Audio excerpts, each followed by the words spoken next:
周星驰星爷的功夫女足是不是在炒冷饭？我现在就很直接的告诉你们，在炒，肯定是在炒冷饭。但是话说回来，就算有些导演、有些演员想炒冷饭，这个冷菜热炒也未必能炒得可口啊，就看你这个冷菜能不能炒得可口，这才是关键。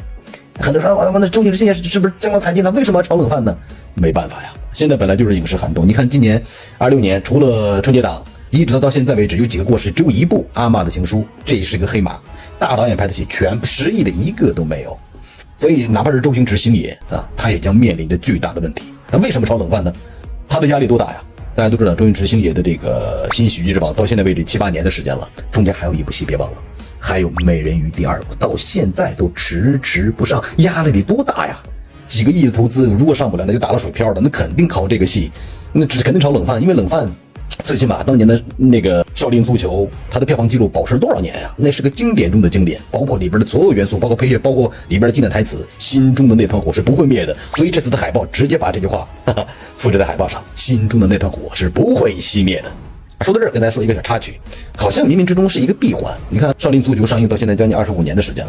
了，当时的玉面双飞龙还记得吧？一个莫文蔚，一个张柏芝，一个7号，一个11号，都正好定档在今年的7月11号，好像形成了一个完美的一个闭环，完美的一个收工一样。是注定好的还是刻意而为之呢？这个得去问问星爷了。我个人觉得应该是有策划的，因为正好现在也赶上世界杯，这个题材很好迎合了当下这样一个先天性的这样一个有利条件，所谓的天时地利人和，就看它这个票房能卖多少了。目前来看，总投资是3.8亿，想要回本的话，至少得11、12亿才能回本啊，压力太大了。中间还有《美人鱼2》没上。那星爷得这个得减值多少亿啊？但是我个人推断，周星驰星爷他的号召力到目前为止国内还是无与伦比的，没有人能与之比肩的。你看他的海报就很简单啊，周星驰导演作品，没有什么花里胡哨的，中间一个足球啊，只有他这3个名字啊，这就是号召力，而且是零宣发，从这个官宣到上映只有5天的时间，完全是靠自媒体，包括我本人也是这样自发的去为星爷去做宣传，因为我是星爷的粉丝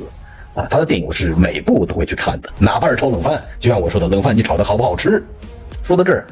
哎呀，星爷啊，他这个头发白是不是跟他用这个艺人有一定关系？你没发现周星驰之前用过的那些艺人，好多都是出事的。你比如说小文、小吴，包括小罗，中间不是也出过事儿吗？哎呦，希望以后星爷在选演员方面还得要多加考察啊，这个东西就很难。所以我之前一直呼吁过，就是一个电影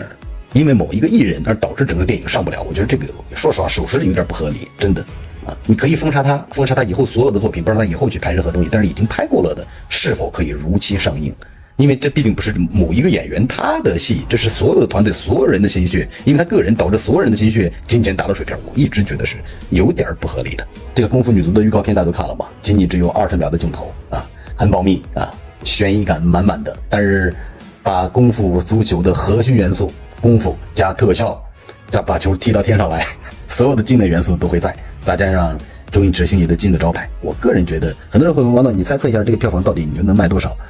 我个人觉得至少7、8年的时间的周星驰星爷的这个新电影没上了，他的影迷我觉得都像我一样，都是满怀期待的等了7、8年了。我个人觉得至少10个亿打底吧，这也是他们敢拿整个电影3.8亿去做投资，最起码我觉得10个亿可以打底吧，哪怕他的故事有点太像人意，至少也得10个亿打底。但是如果他的故事性又非常强，拍得非常非常精彩，故事又好，演技又好，特效又做得非常的精美，那我觉得